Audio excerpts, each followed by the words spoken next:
So what I'd like to start out with is brief introductions. So my name is Larissa Zalisco, and I'm one of the school counselors and school counseling department coordinator at Westmont High School. I work with all students at Westmont High School whose last names start with M through Z. So that's my role at Westmont High School. Meg Blokel is with us as well.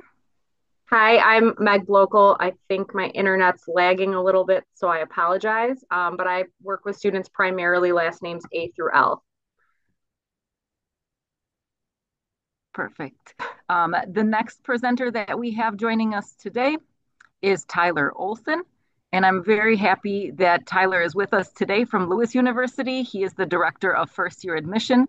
We have his contact information posted here up on our screen, and we're very excited to learn more about admissions at Lewis specifically, but also general admissions because many of the same processes exist for a lot of different colleges and universities.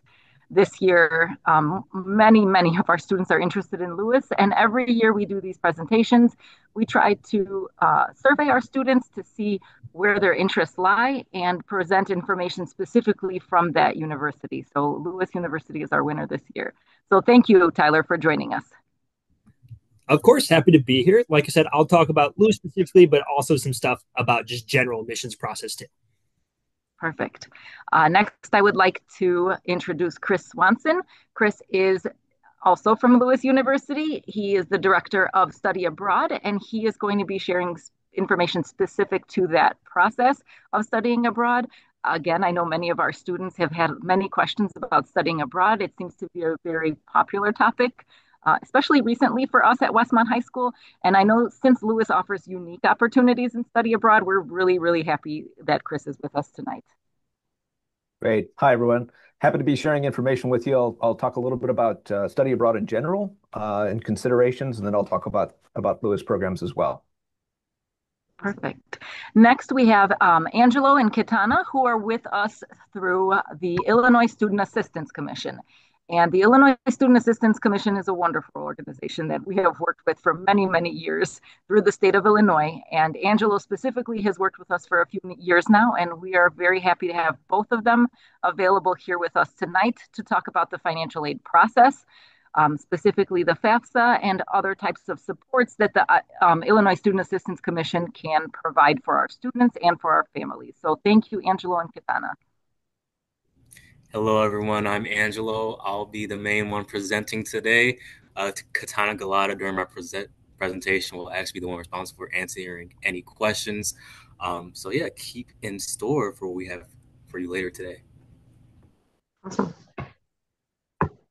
All right. So without further ado, I would like to turn it over to Tyler Olson. Thank you so much. Absolutely. Give me 1 second. Let me share everything that I have here.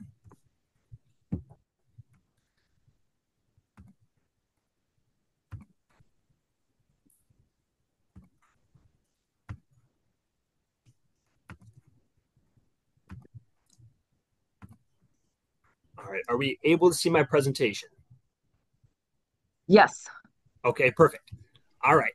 So, like what was said, my name is Tyler Olson. I work at Lewis University. I'm the director of first year admissions. So the big question always that we want students to ask themselves is why this school, why that school? So the first one, obviously, that we run through with our slides is why Lewis specifically. So we focus primarily on really doing the curriculum and your schooling at an individual level. So we have a Catholic Lasallian identity to us. So the big point around being a Lasallian school is that we work with our students individually, but we also provide an education to anybody seeking it out. So I like to talk about the Lasallian mission in 3 different ways. One, we are going to build our students as a whole. So we are going to primarily work with students on their academics, their career, and then also socially too. So you'll kind of see how the Lasallian mission kind of plays into the Lewis experience as we kind of go through the presentation today.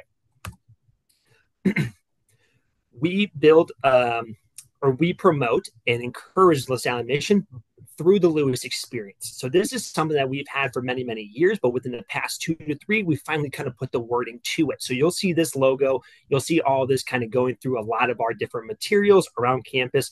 This is the Lewis experience. So what happens is all of our students no matter when they come in with us as a first-year student, transfer student, if they're just taking a few classes with us, they all go through the Lewis experience. So they navigate through these 5 different pillars all together, but very individually. So everybody's going to engage a little bit different than somebody else. Everybody's going to explore different majors. You're going to connect with different people. You're going to discover your different purpose, and so on. So you'll kind of see how these Lewis experience dimensions pop up throughout the experience at Lewis specifically. So really quickly, I like to talk about just Lewis at a general kind of glance of everything. Right now, we have 5,000 undergraduate students and then 2,000 graduate students. So a total population of 7,000 students enrolled at Lewis's Romeoville campus. Just as of a couple of days ago, we have completely merged with a new school called St. Augustine College up in Chicago. They're located close to Wrigleyville. We are now one entity, so our numbers and enrollment are going to grow a little bit more, but we'll just be able to provide a lot more options for our students to explore academic programs, workforce options. So we have a lot coming down the pipeline. As you're kind of seeing within that middle section there, we offer a lot of different opportunities to help with financial aid, making sure that Lewis is affordable for everybody, making sure that we're able to provide as best of resources as we can for our students. We have 100 plus majors and minors that we'll kind of explore later in this presentation, but it just provides our students the flexibility to be able to explore different majors and figure out what they might be interested in. Average class size is going to be about 23 to 25 students per classroom, so relatively small. So it breaks down to a 14-to-1 student to faculty ratio. As I mentioned, we want our students to be engaged, and that's part of the Lewis experience. We want our students to give back to the community by simply being a part of it. So we want you to engage. We want you to be able to find the people that you want to be around. We want you to find your people, somebody that you're going to connect with. So you have a lot of different opportunities to engage, to be in different organizations, clubs, social groups, that kind of stuff. So as you're seeing on the screen, we have 100 plus clubs and organizations. If you scan that QR code that's at the top of the screen, this takes you to a list of all of our clubs and organizations that we have for this fall on our campus. So this gives you a lot of opportunities just to kind of explore different things that you might be interested in. So if there's things that you like to keep within your day-to-day right now, we most likely have those, but it gives you an opportunity to explore different areas.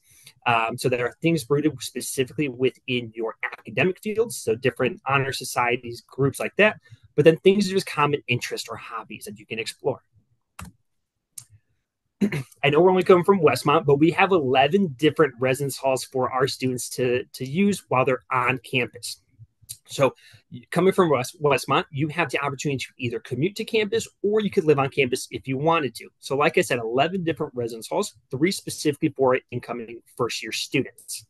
We have 4 dining halls that our students are able to utilize around campus, whether you are a commuter student or living on campus. There's 3 different locations on Lewis's campus specifically that serves almost a full menu of Starbucks coffees. We have 2 different convenience stores on campus as well, one on the north side of campus, one on the south side of campus. But we really do try to make sure that it's a one place to have it all. So there's a place to lay your head if you're living on campus. There's a place to relax. There's food options. You have free laundry. You have a lot of good stuff. Within the residence halls, everybody receives a bed, desk, dresser, closet space, mini fridge, microwave, and you get to control the heating and cooling within your room as well. So that starts as soon as sophomore year, and it's a standard 2-person room. Once you get into sophomore year and up, it can range from anywhere from that standard 2-person room to an apartment/suite style. So you're rooming with 4 to 6 other people, depending on who you want to room with. Like I mentioned, we have over 100 different majors and minors for our students to explore. These are broken down into 5 different academic colleges. So we will run through some of these programs right now. We definitely won't go through all of them. That's extremely boring. But I highly recommend checking out the website because it's going to give you a good opportunity to explore the majors in depth and see what kind of classes you are going to be taking throughout the 4 years. Our biggest draw for our students is our aviation program. So we have aviation air traffic control, aviation administration, aviation flight program, aviation maintenance, and unmanned aircraft systems. One thing that I will mention about this program, and I'm going to just say it a couple times, if you are a senior right now and you are interested in going into our flight program, we do have a priority deadline of December 1st. So you do have to apply before December 1st for a priority decision for the flight program. That doesn't mean you can't apply later down the road, but we will give priority of admissions to those people who have applied before December 1st. Every other program that we offer is on rolling admissions. Within our flight program, we have about 23 different planes that we have available for our students to fly. We are the only school within Illinois that has an airport on campus. So that's the biggest draw for us. You don't have to do any additional travel. You don't go anywhere different. Everything's done on our Romeoville campus. Within engineering, computing, and mathematical sciences, we do it with computer science. So a lot of different concentrations for our students, cybersecurity, a couple different engineering programs. This field and this department is just growing each year, especially with the advancements in technology. Within biology, we do a lot with health science programs. So we have pre-health programs, we have allied health programs, we have certification programs. So we do a lot for our students to make sure you have something set up for you after you graduate. So you're doing a lot of labs, research, internship opportunities. With our biology program specifically, we do something called a sophomore review. So basically, everybody is going to do the standard classes that through their first and second year. It's like their core classes within biology. And then once you get into sophomore year, at the end of it, we do a sophomore review, basically saying, hey, where do you want to go long term? What's the goal after this? So this way, junior and senior year, you can really focus in. College of Business is extremely flexible, being able to provide you with opportunities to jump between programs, add on majors and minors if you want to, but there's a lot of overlap within a majority of these realms. Education and social science, we are primarily known for our psychology program, criminal justice, and our education programs. We do a lot with education programs. We do a couple different things for our students to make sure internships and opportunities to work with them. So College of Nursing and Health Science, we do a lot within our nursing program. So we are primarily known for our nursing program, giving the opportunity to do a lot of different rotations. And then we also do but I saw Jeff send me photos on Saturday. Yeah. Holy crap. If anybody's talking, do you mind muting? Like we're renting, so that's the nice part. They're just taking care of it. Takes care of it. But with our nursing program, it's our primary program, one of our top programs. That's weird. Tyler, can I interrupt? I'm so sorry. Somebody, I think it's one of our students. One of our students is talking and doesn't have the mic on, and I'm having a difficult time silencing it. Mr. Murphy? I don't know if the guy. Can we please turn that? Thank you so much. Okay. That's better. Apologies. I just wanted to make sure that we could hear and it was on. So Tyler, please continue. Absolutely. No worries. But with our nursing program, it's direct admit. We do a lot of clinical rotations. So second semester, your sophomore year is when you start doing all your nursing clinicals. So you're going to the hospitals, you're going to the clinical locations, being able to kind of get that hands-on experience.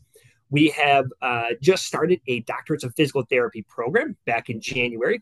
So it's going to be a one-stop shop for us. So a lot of students either go through exercise science to do something within physical therapy, or they go through our biology program.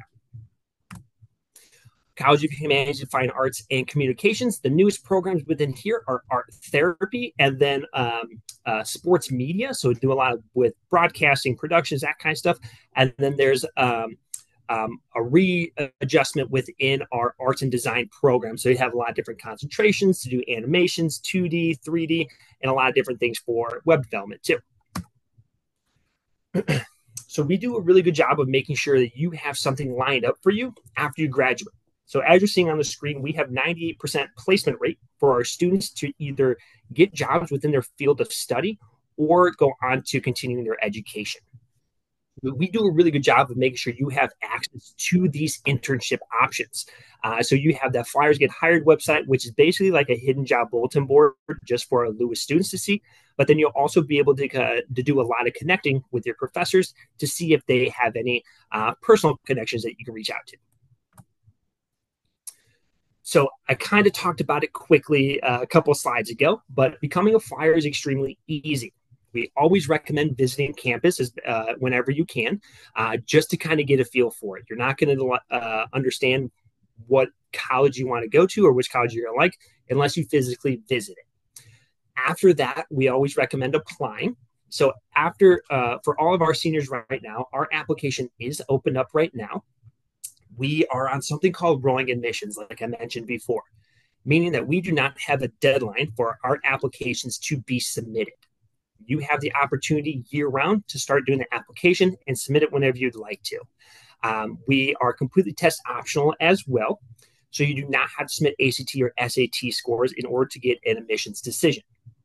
Usually what happens, it usually takes about 2 to 3 weeks to get you an admissions decision, and that's going to have the decision of what your academic program is admitted into, but then also information about your scholarships too. All right. So we work with you pretty closely during this process to make sure that you have everything submitted in a timely manner. You're seeing some important deadlines down here. Early decision for us is December 1st, but we use this more so as a promise. So that way, if you get all your stuff submitted in before December 1st, we'll make sure you get admissions decision before Christmas time. Aviation priority deadline, like I mentioned, is December 1st. So if you're interested in aviation flights specifically, please apply before December 1st. And then we also do a scholarship review up until March 1st, which I'll talk about here in a second. Tuition for us this year is at $40,300. If you're looking to live on campus, it's an additional $12,600. That includes your housing and meal plan, and then a student fee for $400. So this cost of attendance that you're seeing at the bottom, this is what's known as the sticker price. This is everything kind of put together. This isn't what you're actually going to be paying. Nobody ever pays things full price. If I'm being completely honest, there's always ways to make it a little cheaper for yourself. Like I mentioned, we offer merit-based scholarships. So these range from $16,000 to $22,000 per year. And this is locked in for you as soon as you receive your acceptance letter. We will look at your weighted GPA primarily in consideration for one of these scholarships. This gives us a better indicator of what that price is going to be for yourself before anything additional with financial aid, scholarships, FAFSA, anything else kind of comes into play. We can use your ACT and SAT score if you would like us to, and you can always submit those at a later date. Like I mentioned, we do have an evaluation period up until March 1st. So if you finish out first semester of senior year, completely crush it, and your GPA goes up, you can send in new transcripts to get pushed up to the next scholarship range, or you can submit test scores to see if you get bumped up as well. We have a bunch of different scholarship opportunities that we can offer to our students. It just depends on how well you're communicating with us. So that way we can talk with you a little bit more about that, about what that final price is going to be. So this was a really quick presentation on my side of things, but hopefully you can kind of see how that Lewis experience kind of comes together with all the opportunities and areas that we have for our students. The big thing is we really want you to discover your purpose, discover your reason why you want to go to school, why you want to go into this academic field, and why you want to do this career, right? That's the big thing about college. You're coming here to explore, to discover who you are and what you want to do. So really the Lewis experience becomes your Lewis experience. And we want to make sure that you have the opportunity to do so in a safe place. So we offer as many accommodations as we possibly can. We want to work with you at an individual level as much as we can as well. So students, once you get here, it's an individual process. But as you go through the application process, we work with you pretty closely. So as you're going through the application process, everybody will have an admissions counselor. All of our counselors are split up by academic colleges. So depending on which program you're looking to go into and study into, you will be working with a different counselor. So all of their contact information is here on the screen, but we also have it all online too. I know that we have Max coming to visit you all in November. So he will be there for an individual visit, but also coming to campus for an individual visit yourself. That's always highly welcomed. We have a lot of different visit days going on over the weekends. So this way you can kind of come down to campus, see it a little bit more. It's basically like a big college fair, but Lewis specifically. So if you're interested in that, check out the website. We have a lot of different visit options for our students. So that is all I have for my presentation. What I will do now is I will pass it over to Chris to do his presentation, but I will stay on in case anybody has any questions. You can put it in the chat. I'll be happy to answer any questions for you. Thank you for your time. Wonderful. So I think it's my turn, right? Yes, absolutely. Excellent. Thank you. Okay. Hello, everybody. Give me just a moment here to set up my um, presentation here. There we go. So this is nice because I usually get a chance just to speak with the students who are already here. So it's great to actually get a chance to speak with all of you. I have kind of a unique job here because most of the people you'll be talking to want you to come to their universities, come to Lewis University. I want that as well. But I have a unique job in that my job is also to make people go away.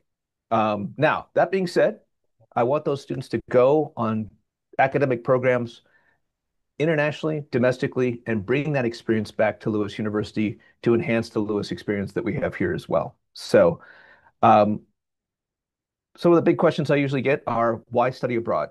Well, usually most people think about the personal aspects of it, new interests, a level of maturity that students have when they come back from these programs is just it's transformational.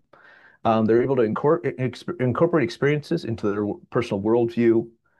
They become lifelong learners as well when they go on these different programs. In terms of academics, students who go on study abroad programs can use these courses towards their major, towards their minor, towards general education requirements, towards electives. It really just depends on where they want to go and what they want to do. Those students who do go on study abroad programs tend to actually have an enhanced interest in their academic study. They have a higher GPA when they return, and they tend to actually graduate on time or even sooner than a student who does not study abroad. And additionally, for in a professional aspect, those students who go on study abroad programs, and there's been different studies, long-term studies from various universities. And one thing they found out is that those students tend to be hired more quickly. In fact, in the first year, they tend to be hired twice as fast.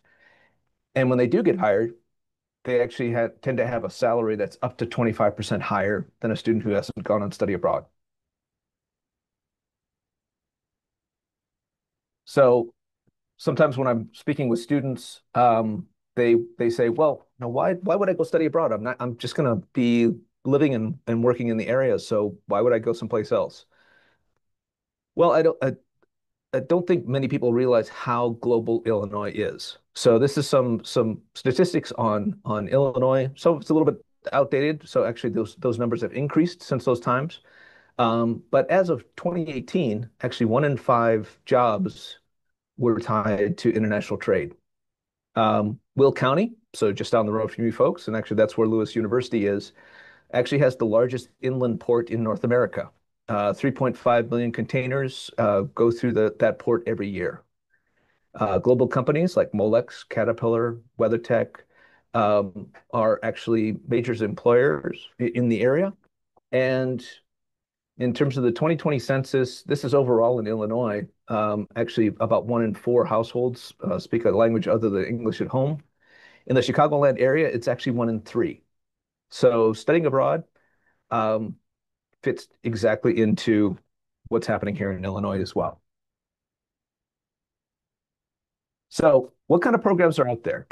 In terms of study abroad programs, and this is actually at whatever university you're gonna be visiting. I'm gonna give you kind of a broad overview of study abroad. There's a variety of programs that are out there, and really they can vary in terms of length, and that's how I've actually broken them up here. But it's also type as well.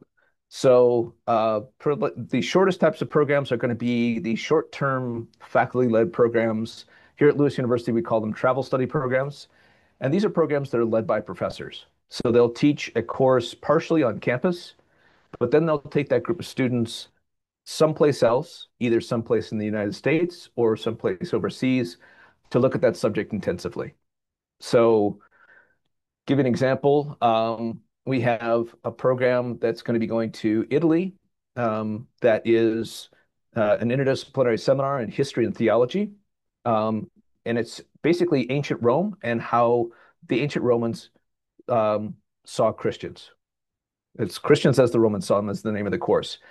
In addition, there's another professor who's going to be going along that, and they're going to be teaching a course on politics and civic engagement. So they're going to be doing a little bit of comparison between the Italian government and the U.S. government. And so one of those advantages of that is instead of being in a classroom, maybe seeing slides on something like this, they're actually going to be standing in front of the Colosseum or even in the Colosseum talking about Christians. So with those programs, they tend to happen during break times. It's a simple one for students who maybe are working full time um, and or having, don't have a whole lot of time within their academic plan, but they always have that time during break times. So it could be anywhere from 10 days to up to 2 weeks. Those happen like in winter break, spring break. Oftentimes they'll happen right after the spring semester ends, or during fall breaks at some universities as well. Now, what most people think of when they think about study abroad programs are really our semester programs. There's a variety of different kinds of programs that are out there for semester programs. There's language intensive programs. So if you want to go, learn a language like Spanish or French or German or Japanese, Korean, whatever it might be, there's many, many different programs that are out there. Um, with our with those programs, there's also ones that are blended. So maybe language learning is not the top priority for the student going on the program, but the target language of the language of the country that they're going to be studying in is not English. So it may be where um, they can do programs that are blended. So maybe they're doing some courses in terms of language and then doing other courses in English towards their major or whatever academic requirements they're doing. There's other ones where actually there's no language taught at all. So they're actually doing coursework in English. Obvious suspects are going to be, the UK, Ireland, Australia, New Zealand, but there's other ones that are not so obvious. So the Netherlands. For some of our programs in Italy, actually all the coursework is in English. So there's a variety of things you could do there. It's really just depends on what the student wants to do. Other ones, there's different types of programs. So one might be direct enrollment, where they're actually just being a student at another university, taking courses there, really as an international student, and then bringing those courses back to the university. Other ones might be an exchange program that a university has set up with another university overseas. And then there's also ones that we call island programs. So basically, those are programs where the coursework is all in English. The coursework might be American courses with American professors. It just so happens they're in another country. And so that we call the study abroad jargon is that it's an island program. So it's basically a piece of America that just happens to be surrounded by another culture. And then in addition to that, there's also summer programs, and these tend to be anywhere from 4 to 8 weeks in length, depending on what the student goes on. And again, those can be things towards the academics. They could also do service learning. There might be an internship option. For example, we have a program that goes to University College Dublin in the summertime, where they'll actually do some coursework at University College Dublin, and then they actually do a 6-week internship with a company or an organization in Dublin as part of their academic program.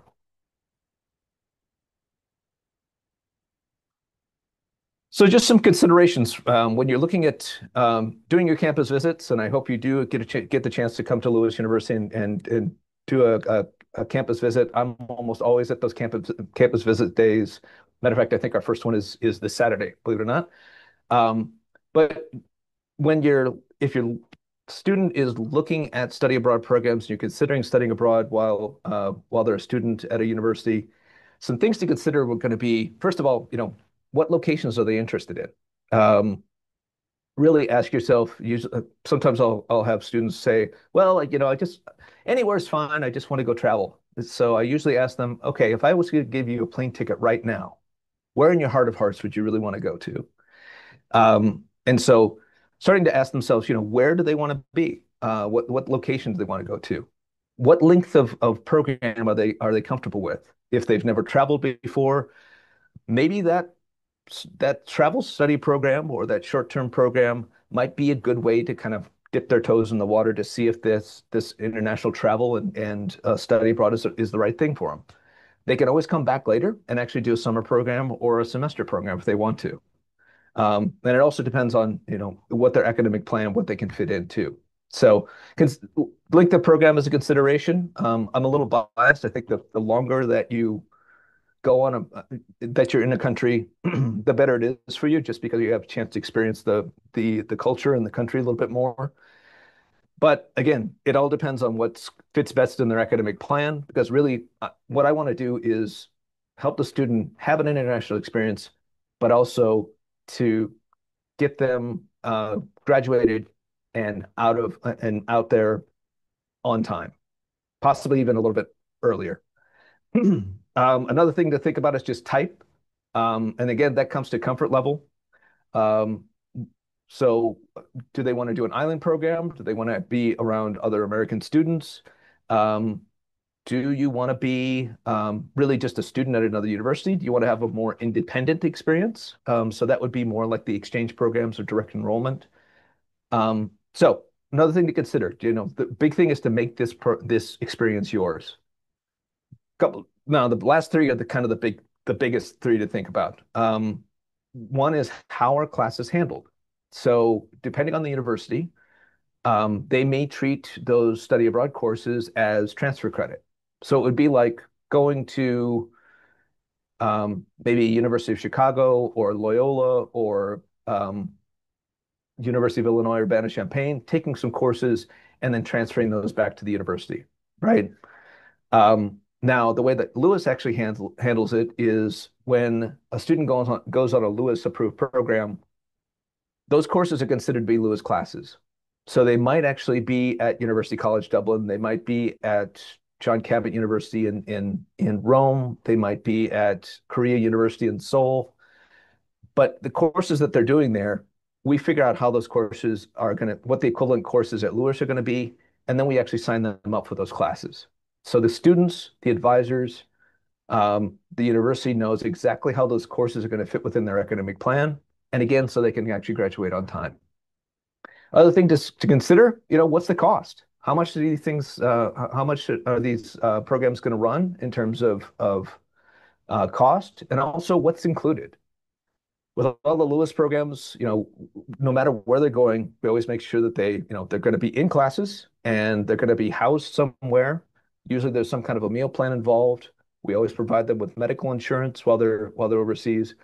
But really are they going to be taken on excursions? That's another thing to think about in terms of costs. So really asking, kind of those hard questions about, okay, how much does this cost and what's included in it? And then another big thing is financial aid portability. Um, Depending on the university, they definitely have different policies about how scholarships, grants, loans, how those things, institutional financial aid is handled, and then also federal and state aid as well. So for Lewis, for example, we actually, for a student on a Lewis study abroad program, all their financial aid, both federal, state, any kind of grants, loans, scholarships that they're getting to go to Lewis actually counts towards the study abroad program. So we have Lewis University is very keen on students to go on these international experiences because it does turn them into lifelong learners. It's a valuable retention piece for us as well. And it's just a fantastic experience, both academically and personally for our students too. So we try to make it as affordable as possible. And one of the ways that we do that is by providing financial aid, all the financial aid to go with the student on those study abroad programs. And I think I'm running out of time here. So what I'm going to do is just say any student at Lewis can actually study abroad on a Lewis program. We have all the types of programs that I mentioned. We have all different program links. Students actually use all those courses that they do on study abroad programs towards major, minor, general education courses or electives. And we do have internships options out there as well. I think I am cutting into the financial aid time, so I'm going to cut it off there. But what I will do is actually forward on my presentation slide deck to Westmont High School, so you actually have all the different information about our Lewis Study Abroad programs as well. All right. Thank you so much, Chris. I really appreciate it. Sure thing. And we're going to turn it over now to Angelo Brown and Kitana Galata. Thank you.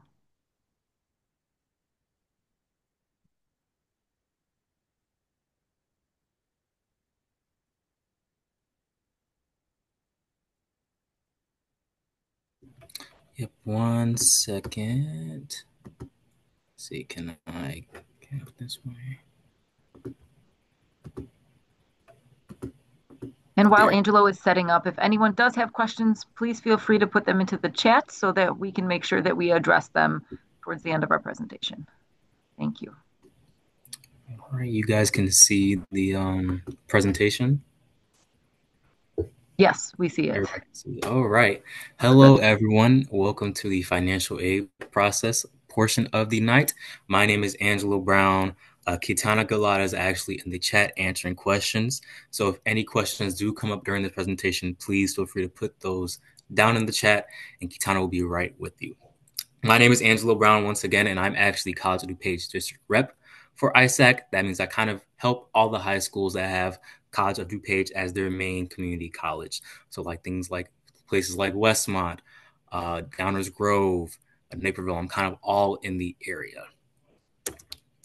Now, I'm part of a group called the ISAC Core. The Core is a group of recent college graduates who work for the Illinois Student Assistance Commission to help high school students navigate the college and financial aid process. We all serve as near-peer mentors and provide free resources on college applications, financial aid, scholarships, and career planning. So if you are thinking about utilizing any of those things, please do not pay for them. This is all a free program that we just have going on for you guys. So please never pay for this information anywhere. Now, about ISAC. Angelo, can I stop you for a second? I stop you for a second? Is everyone able to see his screen? We see the entire screen, but if you could go to the slideshow, it'll make it larger for us to see. Oh, the slideshows? Yeah, I think in the top where it says like home insert all the way to where it says slideshow, it'll project it larger.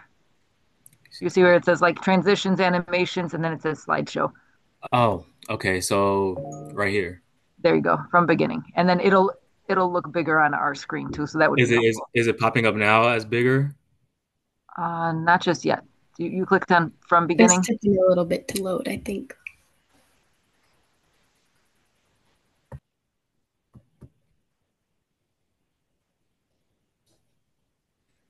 Could you try it one more time from beginning? It should show up larger. So I'm going to click on from beginning right here. It's not showing up. It's showing up. It's just a little smaller. Okay. Do you want to send it to me and Meg, and we can try to project it a different way? Yeah, I'll send it to you. We will also, just so everyone who's attending today knows, we will also have this presentation shared out after this presentation, this live presentation. So we will make sure to get this information to you.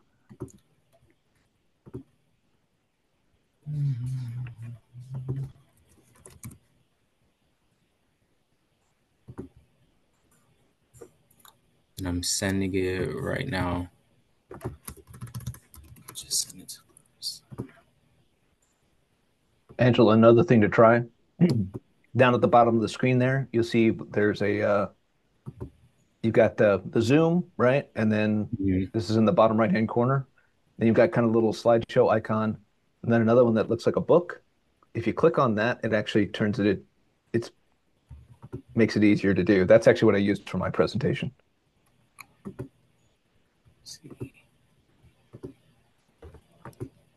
So you said it's down in the bottom right, it looks like a Yeah, book. bottom right, you'll see it kind of looks like a book. It's basically you'll see the zoom, and then you'll see another icon, and then to the left of that, there's one more icon that looks like a small book that's open. I don't have that on my screen. Let me just send it over to the. Yeah, Sounds good. We'll pull it up. Thank you. But keep going. I want to make sure you get through your information. Okay, I'll speed it up. Okay.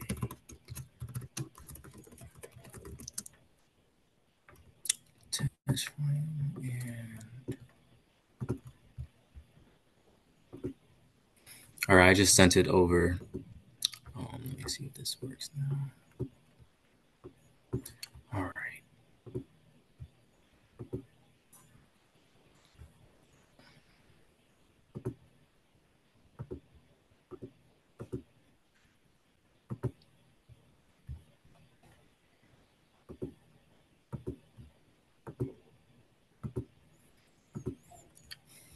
Is it still the same thing? It is the same thing, but keep going. We'll work it out. Thank you. No worries. Sorry about that, everyone. So again, ask questions. There will be a whole chat featured in this entire presentation. Some common questions that we're going to actually answer in this chat is going to be: how much does college cost? What exactly is financial aid? When and how do I apply for aid? And there are going to be many other things that come to mind. So please just ask those questions. We're here to help.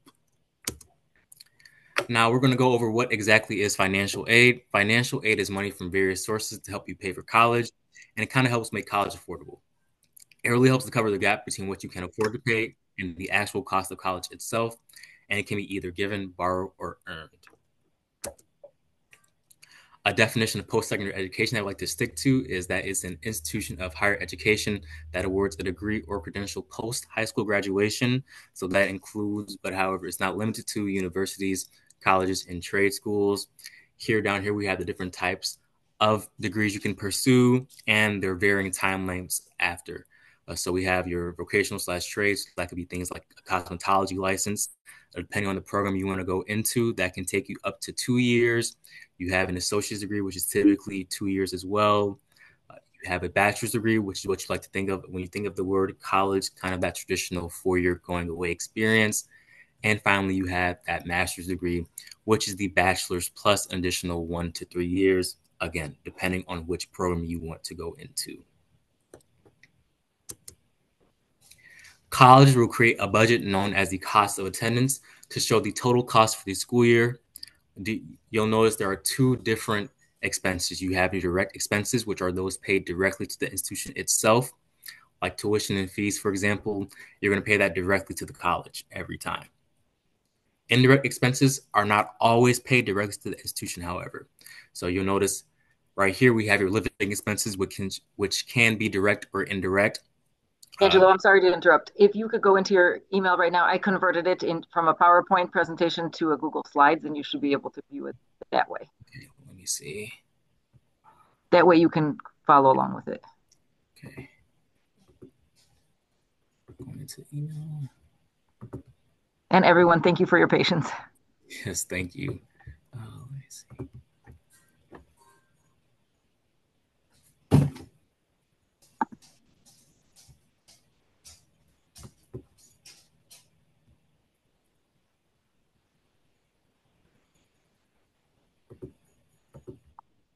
Okay, I think it just came through.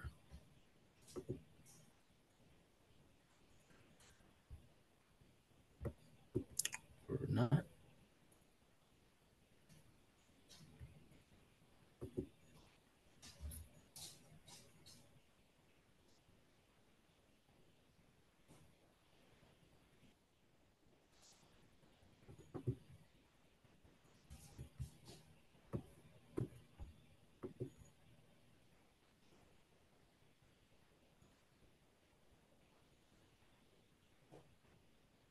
Yeah, I'm not seeing it in my inbox. I can also try the presentation if someone wants to give me access to do that. I don't know if you have to like give me the option to share or if I can just do it, but I have it too. For sure. Hold on, let me do that. And again, thank you everyone for your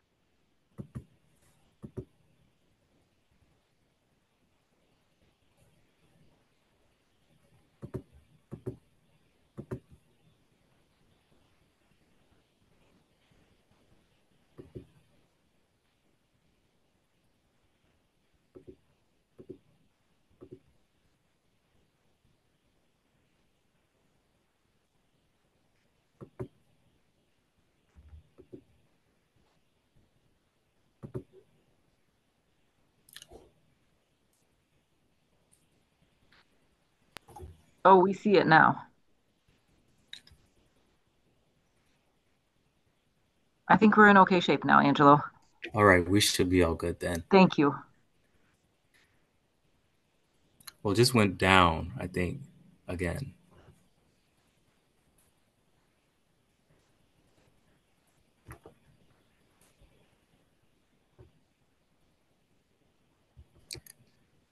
All right.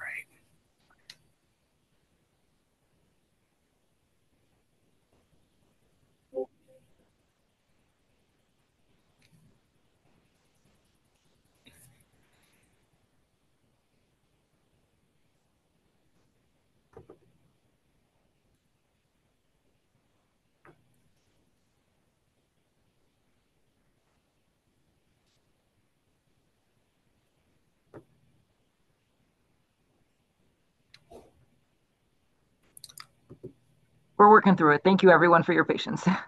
Thank you.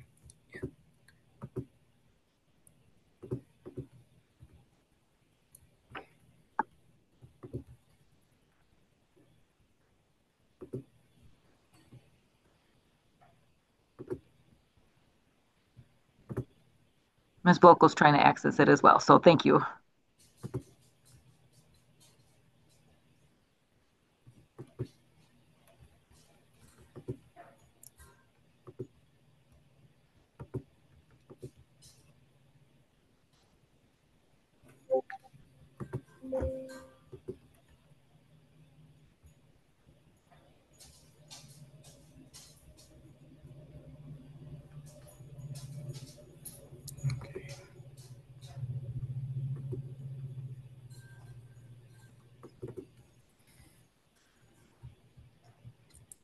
All right, I just converted to a PDF on my end. Let's see. Can we see if this works?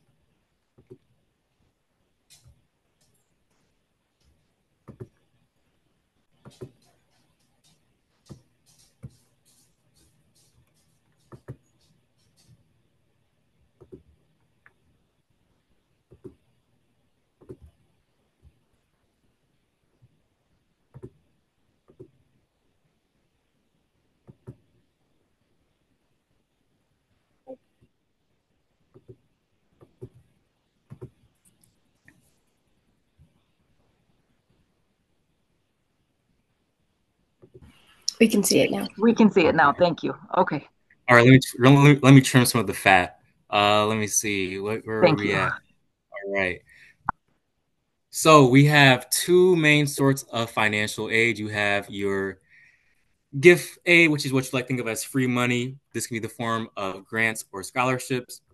You also help your self-help aid, which can be borrowed or earned.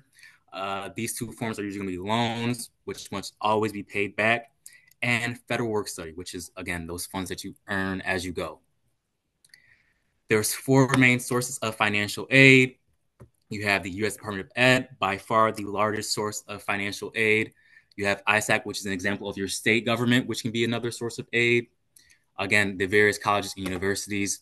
And then there will be other outside sources, so like a church, a local organization, that will also be a great source of financial aid.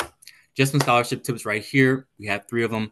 Liquid scholarships, when you're thinking about them, think about what you buy, eat, wear. Local scholarships are always going to have less competition because of that smaller applicant pool. And be careful with any scholarship scams. Please don't ever pay for anything that's supposed to be free, especially when it comes to free money. Your main sources of federal gift aid are going to be that Pell Grant. That is a need-based grant, and that can be awarded up to $7,000, around that number. Need-based means that it's only if you're in financial need of that grant. You can get that grant through applying for the FAFSA, which we'll go over in detail in this presentation. There's also the FSCOG. That is also another need-based, as well as a campus-based program. The campus does decide how much they want to give out if you are eligible for the FSCOG, and that can range from $100 to $4,000. The forms of federal self-help aid are going to be your federal work study, which is what I mentioned earlier. Typically, that earn as you go program that is campus-based as well, and it's only available at participating schools. The amounts that you earn during your federal work study are going to be determined by the college. You also have that subsidized loan, unsubsidized, and plus loan. These all have various different requirements. For the subsidized loan, note that that is a need-based program. That's only for financial need. Again, student is going to be responsible for paying for all of these except for that plus loan down there. And in periods that interest accruing are going to be while they're in school during their grace period, or another authorized period of deferment. For that plus loan, that's going to be a credit-based loan, and the parent or graduate student is going to be responsible for repaying that. That's at typically a different interest rate, and there are some different repayment terms. So if you are thinking about that, please make sure you take down my contact information. Before you begin considering student loans, know the source of that loan, know where that money is going to be coming from, and know the difference between federal and private loans. Typically, private loans are at a higher interest rate with different borrowing terms as well. Going into interest rate, know that interest rate is going to be variable or fixed. Variable meaning, is it going to be one interest rate one year and then we go up to a higher interest rate the next, or is it going to remain the same throughout the entire duration of the loan? Also, know repayment or grace periods. Know exactly when you're going to be required to start paying that loan back and what repayment options you may have with that loan. And I mentioned this a little bit earlier. Know that difference between subsidized and unsubsidized loan. Generally, subsidized loans are going to be more desirable because they have that interest being paid off during times of deferment or other periods of that sort. And again, know when that interest begins to accrue. Some other loans considerations you may want to consider. Borrowers are not going to be required to accept all the loans offered. Typically on your college financial aid portal, you can either choose to reduce the amount of loan that you're going to receive or decline them altogether. And typically loans from the Department of Education have additional benefits. Like I mentioned, that fixed interest rate, them being subsidized or unsubsidized, them having a grace period, deferment, forbearance options, as well as different repayment plan options. Here we have the different loan amounts. As you can see, in those first couple of years, you're not going to be able to borrow quite as much as later. And dependent students are going to be able to borrow less than an independent student. If you have questions on whether you're a dependent or independent student, please come talk to me or get my contact information in this presentation. For your Illinois gift aid, you have the MAP grant, which is another form of need-based program, and that's up to about $8,000. Please note that that can only be used for tuition and fees, so not room and board. It's different from the Pell Grant in the sense that the Pell Grant can be used for anything in the cost of attendance, while the MAP Grant can only be used for tuition and fees. These three programs down here, the IVG, ING, and the Grant for Dependents of Police, Fire, and Correctional Officers, all have various requirements, and cover all tuition and fees, or all of them cover tuition and fees. Sorry, I misspoke. If you are interested in any of those programs, please come see me after, or talk to me after, I should say, so we can give you more information about those programs specifically. There's also quite a lot of gift aid for teaching specifically. At the federal level, we have the Teach Grant, which is up to about $4,000. As you'll see with all of these programs down here, most of them, they each have that teaching requirement must be met or can convert into a loan. So before you are thinking about taking these programs, be sure that you or that your student would want to be a teacher. You also have the Illinois STTTW, that's specifically in the state of Illinois. That's the Special Education Teacher Tuition Waiver, and that is a tuition waiver at public universities. Again, has that teaching requirement. And then down here we have ECAs, which covers the cost of attendance after other financial aid is received. So for example, if you're receiving the Pell Grant, ECAs will cover that cost of attendance after that grant has been received. There's also other state aid available.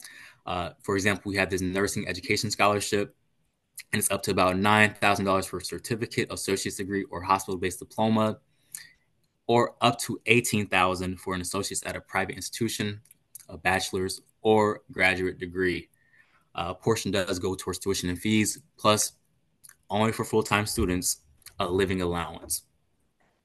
Scholarship does not pays for coursework within nursing curriculum, but does not pay for prerequisite coursework. And again, that nursing requirement just like the teaching requirement, must be met or converts to a loan. There's also a displaced energy worker dependent transition scholarship, and that's assistance to children of all eligible displaced energy workers from a fossil fuel power plant or a coal mine in Illinois. That pays tuition and fee costs at public universities or community colleges for a period equal to 1 calendar year to transition into undergraduate or graduate study. You must have unmet need in your financial aid package, so basically you're in financial need, and you must also complete the FAFSA or alternative application, one or the other. So the big grants for the 25-26 school year are going to be that MAP grant plus a Pell Grant. If you guys don't know, you can actually stack state programs with federal programs. So like that MAP grant can work with that Pell Grant, which can be your total grant aid alone up to about $15,000, which is a huge help in the actual cost of school itself. So it's about our halfway point of the presentation. We have where we are at right now. So October, November, you're going to complete a financial aid application. So you're that FAFSA or alternative application. After that period, you're going to go into that complete the verification process if you're selected time frame, which is about December to February. Once the new year comes around, you'll start receiving and reviewing your financial aid offers from your colleges. April, May, you want to make a decision in response to those colleges, telling them, yes, I plan to enroll in the fall, or no, freeing up a spot for somebody else maybe who's waiting on a spot at that institution. Then pending processes. So if you have like a scholarship, you still want to fill out some housing deposits you have to send. Please complete those. And then repeat those steps every year that you plan to attend school. We have this cycle just for reasons. It's going to be every year you plan to attend school or that you're in school. So get used to that financial aid process. First step is going to be completing application. The first step for most students is going to be the FAFSA, otherwise known as the Free Application for Federal Student Aid. That's usually going to be available October 1st, so in a little bit under 2 weeks. It's used to apply for federal and Illinois financial aid, and that is going to be free to file at FAFSA.gov. For the alternative app, that's only for qualifying undocumented students. That's going to be available the same day as the FAFSA.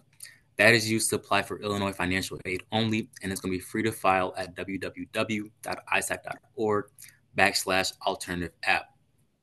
The other forms you may have to fill out are going to vary by the school. You may have different institutional forms. Some schools require this thing called a CSS profile, which is like a FAFSA, but so many more questions. And then there's also other forms that are going to be used to apply specifically for institutional aid. Please note that in Illinois, it is a graduation requirement to complete a financial aid application or an opt-out form. If you have any questions on that, you can ask me again or in the chat. Before filling out those applications, gather that information that you're going to need. For the FAFSA and alternative application, you're going to need your federal tax returns, W-2s, and other records of income. You're also going to need your banking statements and records of investments, as well as a record of untaxed income. Again, you're going to need a list of colleges that your student would like to attend. For the alternative application, you can list up to 10. And for the FAFSA, you can list up to 20. So there's a lot of room there to send your information to colleges. For the FAFSA only, you're going to need that student's social security number. If the parent does not have one, the student can still apply. The ARN if the student is not a U.S. citizen, and a studentaid.gov account for both the student and the parent. You can actually set that up today. That's a process that's out right now if you want to get a head start on your FAFSA. Please note that neither application will ask about the parent's immigration status. That is not considered in either application at all.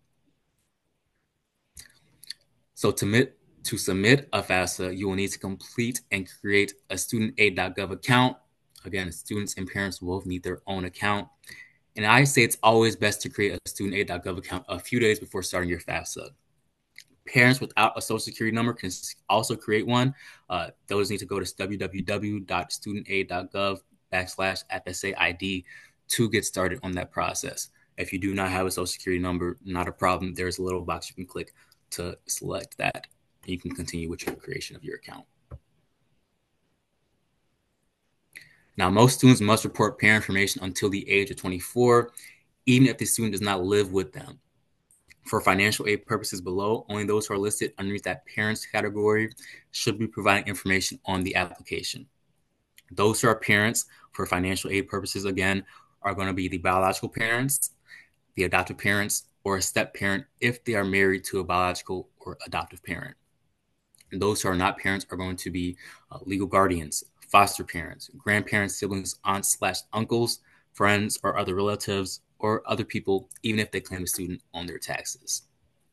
So whoever's creating the FSA ID account needs to be a parent in that left section, top section. Now, if you're wondering which parent should report the information, we have a couple of questions that can give you more of an idea or who will be reporting your information.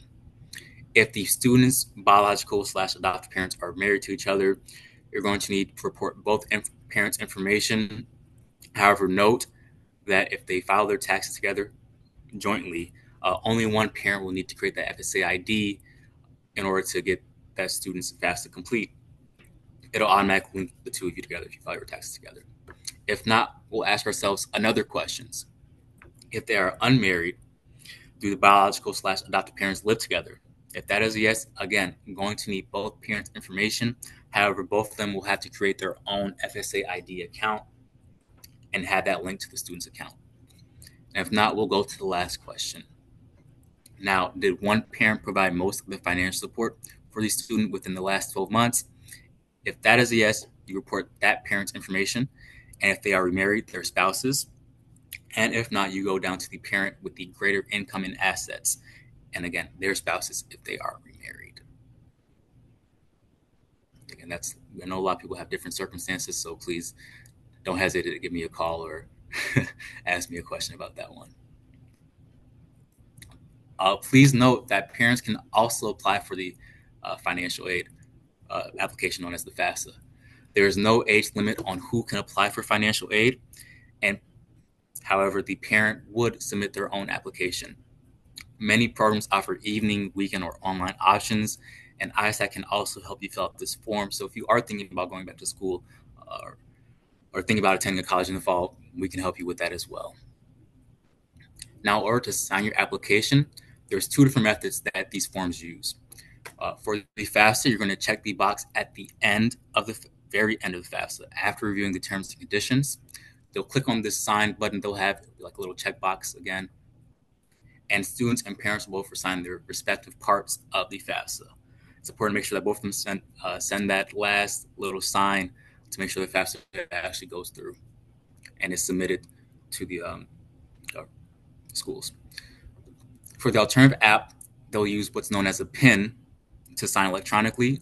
The student and parent will each need their own PIN, and that PIN will be generated and sent to them via email by ISAC. So again, they'll need to be checking their own emails for that PIN. Now, this is kind of just showing you where your data will be going once you do submit your FAFSA. It will be going through the FPS, the FAFSA processing system. That will match some data elements with other federal agencies for accuracy and eligibility. And then you'll have two output documents that are going to be generated. You'll have your FAFSA submission summary, which you'll see, and then the ICER, which some of your college will see. We have right here a little graph of where or how your FAFSA gets to where it's going. So you'll see right here, we have the FAFSA on the web, goes to the FPS. They calculate your SAI, so you'll see that on your FAFSA submission summary. And then it also matches with the Social Security Administration, Department of Homeland Security, National Student Loan Data Service, and the Veterans Affairs Office. And again, these are the different institutions you'll be going to match your data. So SSA, that matches the student's citizenship status and identity, as well as their contributor's identity. For DHS, Department of Homeland Security, that only confirms the eligible non-citizen status of the student, and that's only if the student provides an A number on the FAFSA. A lot of this is kind of like that case where it's only if you mark something that would cause that agency to verify that information. The National Student Loan Data System will check for their financial aid history and eligibility, and also check for defaulted loans, overpayments, student loan limits, and unusual enrollment patterns. And then this Department of Veterans Affairs will only check to see if they marked that they are a veteran on the FAFSA, and that's just verifying that veteran status. Now, the FAFSA specific will calculate your student aid index. And again, if you do file a FAFSA, you will see it on your confirmation page. If you file an alternative application, however, you will not see it. You'll have to ask your college financial aid office in order to get that SAI. The SAI reflects what you contribute towards your education in one academic year, and it can be a negative number. I've seen SAIs as low as negative 1,500. Again, if it's a negative number, nothing to be worried about. That's just going to be used to determine eligibility for federal and state financial aid, and many colleges do use that for institutional aid eligibility. Now, just to our second step, complete the verification process if you are selected, only if you are selected. That is a process used by schools to confirm your application data is accurate, and it's nothing to be alarmed about, a very common process. Maybe you just missed a zero on one of your spaces on your FAFSA. You may be asked to submit additional documentation. Please provide only the information requested and submit all those documents on time, just to make the process go a little bit easier. Keep copies of everything as well. I know sometimes things get lost in the mail, and you do not want your personal information to be lost in the mail if you are submitting that. Step 3 is going to be receiving and reviewing those financial aid offers. The amount of aid depends on your financial need and your student aid index number, so that SAI number. Colleges will try to consider all available aid to try to meet your financial need. However, this is not always guaranteed.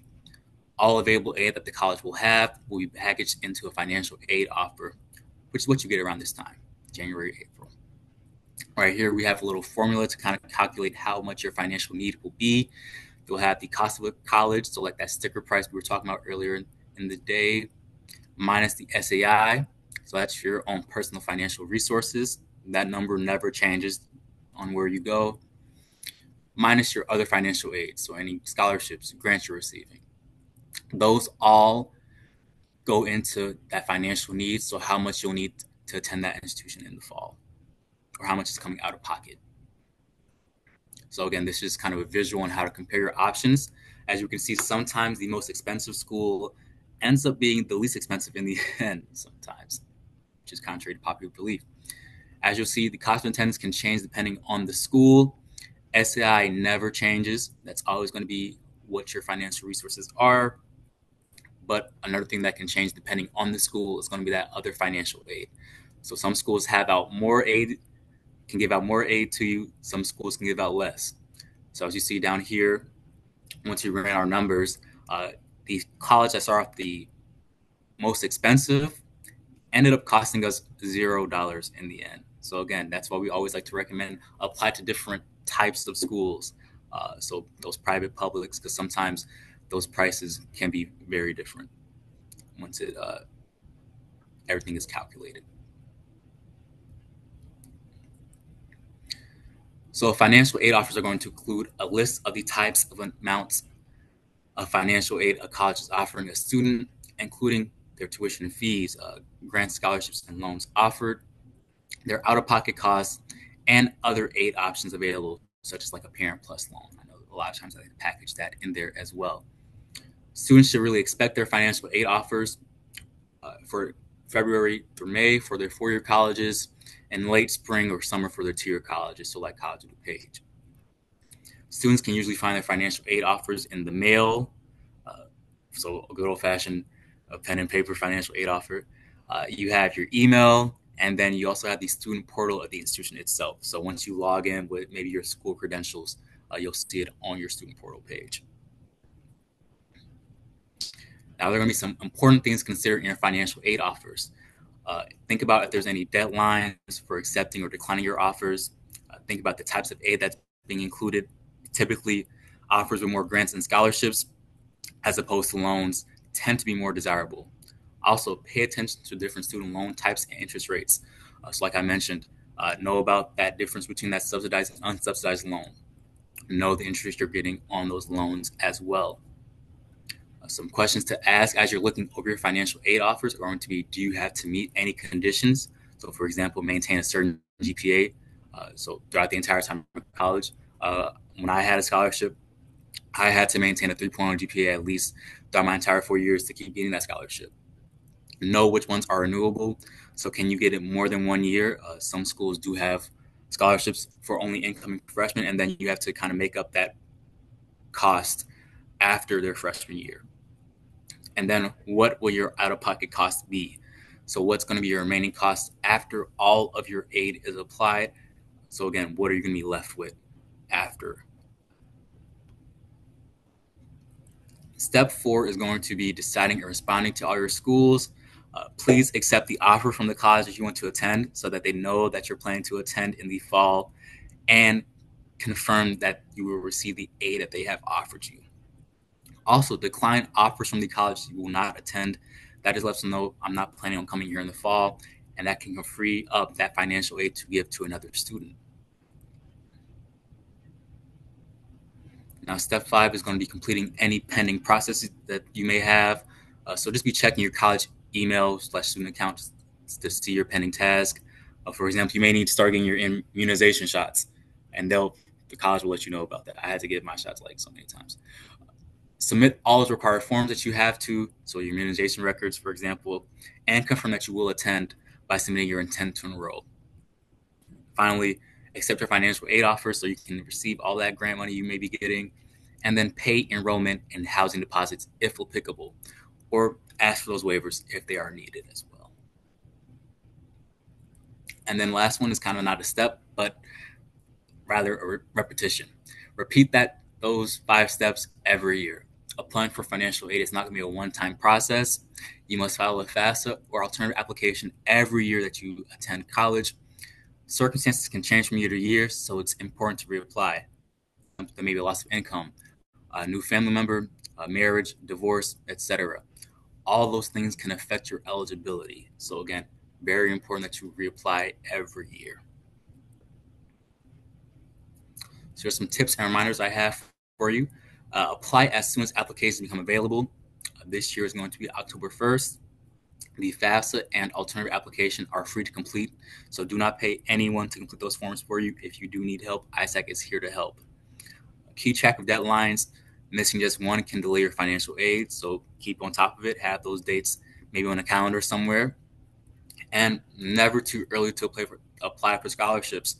So if you are seeing something that's like, oh, the deadline's in October, again, never too early to start applying for that. So apply to it as soon as you can. And reapply every year that you plan to be in college or that you will be in college. Financial aid is not just a one-time thing. You'll have to redo it every year that you are attending school. So here's just our trusted website that you can use to stay up to date and learn more.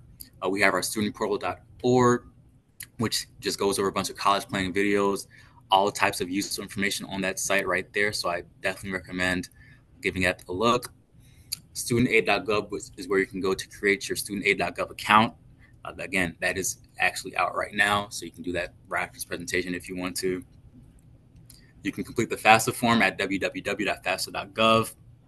That'll take you directly to the form when it comes out October 1st. And then our last site right here is the isac.org/alternative app. Again, only for qualifying undocumented students. That's where you can access the application when it does come out October 1st, just like the FAFSA. I mentioned this a little bit earlier, but our student portal, one-stop online hub for Illinois students to manage financial aid and college planning. It can really help you track your progress and updates for state aid application. On our student portal site, actually, if your student receives MAP, that's actually where you can track those MAP credit hours as well. So it's really helpful in that case. We also have a scholarship search tool, so you can find scholarships based on personal criteria. You have college planning resources, so that includes tools for career exploration, budgeting, and college comparisons. And that is accessible with a secure login and completely free to use for Illinois students. Again, that site right here is studentportal.isac.org. Also, please join our First Generation Scholars Network. If you're thinking, what is first generation? First generation means you'll be the first in your family to be attending college. I know every single school has their own definition, but that's how we at ISAC here give that definition. You can click the Join Now button on the student portal, and by joining, you'll connect with fellow first-gen students and a core member for one-on-one support. You can access first-generation programs and events on your campus when you do attend school in the fall, and you can become familiar with your campus departments and services. You can also receive summer support during your transition to college, which is what I think of as summer melt. that summer before you attend school. You can get support during there, and you can get answers to your financial aid and college-related questions. So that's all very helpful in the college going process. And then we also have a free college Q&A. We have everything, right? We have everything. So you can get your questions on college planning and financial aid answered. You can receive important information about college planning events and deadlines, and it's easy to get started. Simply just text your first and last name to one of these numbers down here. We have the English and Spanish lines. So please use these resources, you guys. And then finally, you have me. I'm the rep for Westmont High School and the surrounding area. So here's my information right here. If you ever do have any questions on financial aid, college planning, I'm here for you. So you can either shoot me a text, email. I think I might have a fax number at this point. I don't know. But please take that information down so I can contact you as well. And that is all I have for you guys. Thank you guys for being such a great audience. Right. Thank you. Thank you so much. And I know that this type of information is so helpful that you share. I know we cover it through our counseling department at Westmont High School. The FAFSA information is very helpful. The fact that ISAC provides this free resource for our students and our families is very, very helpful. So we appreciate, Angelo and Kitana, the work that you do through ISAC. I want to mention one more time for our students and families in attendance that the FAFSA, completing it, either the FAFSA or the alternative application, is a graduation requirement in the state of Illinois. So we want to make sure that students not only complete it to receive financial assistance for college and university, we want to make sure that they do that to meet their graduation requirement in the state of Illinois. The FAFSA application, like Angelo mentioned, becomes available on October 1st, 2025. And that application is one that students need to complete for the following school year, the 2026-2027 school year. And I do want to mention that because I feel like that is one of the topics and questions that come up each year when we follow up with students and they tell us, oh, I think I completed my FAFSA, and we find out they didn't complete the correct year for the following school year. So in order to meet that state of Illinois graduation requirement, all students currently in the senior class need to complete the 26-27 FAFSA.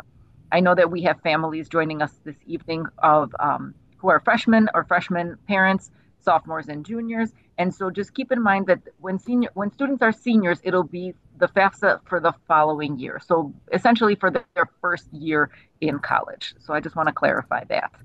I want to give everyone an opportunity to ask any questions that they have. I know that our presenters from Lewis shared a lot of wonderful information about the admissions process as well as study abroad.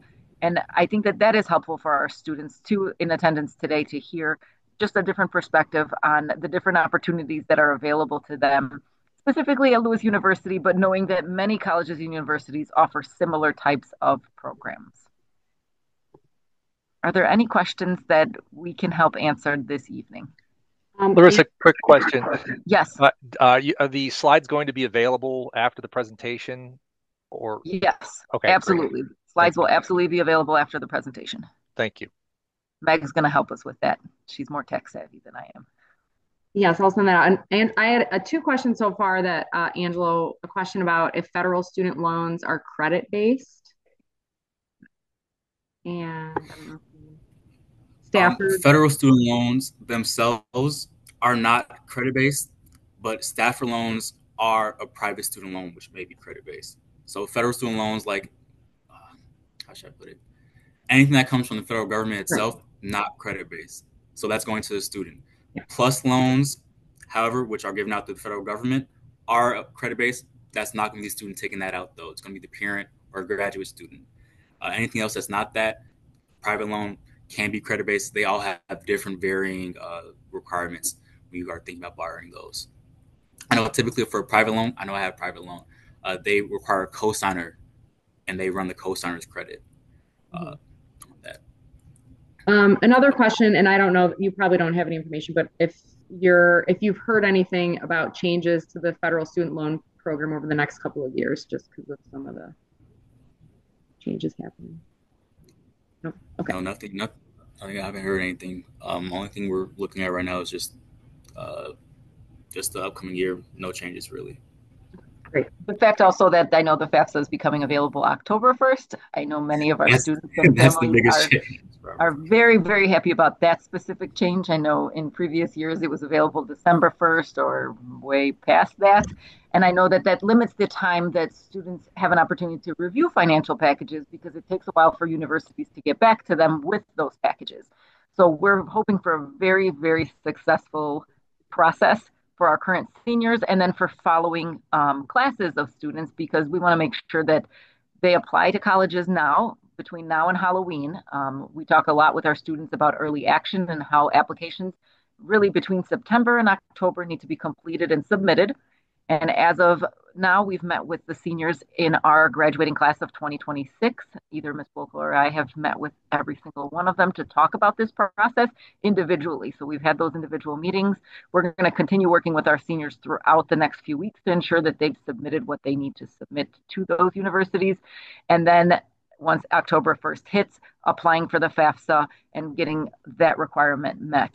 When looking at scholarships, I want to also mention through Westmont High School, our local scholarships will become available starting in January. So that's the structure of our year.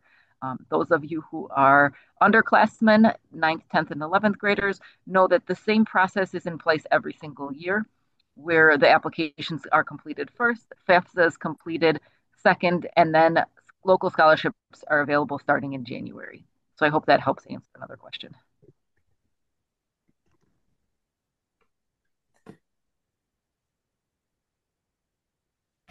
I haven't had any other questions come in. Okay. And I know that colleges, I see that Tyler wrote to everyone, colleges love it that it's October 1st too.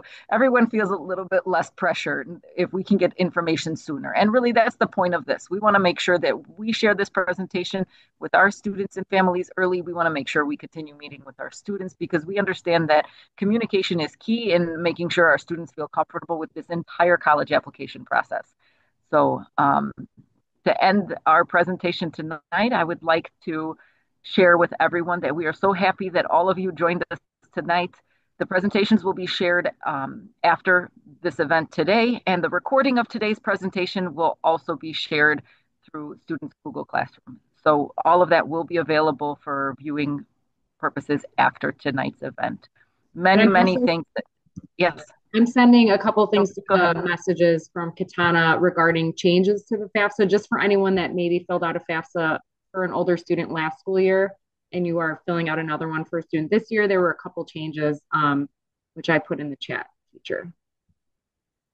Perfect. And we can also, Katana, thank you for sending that. We can also share specifically that. If you just email that to us as well, we will send that out in Students Google Classroom as well.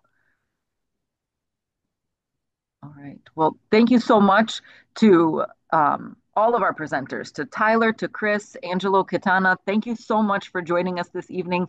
We really appreciate the information and support that you provide. And thank you to all of our attendees today. Have a wonderful rest of your evening.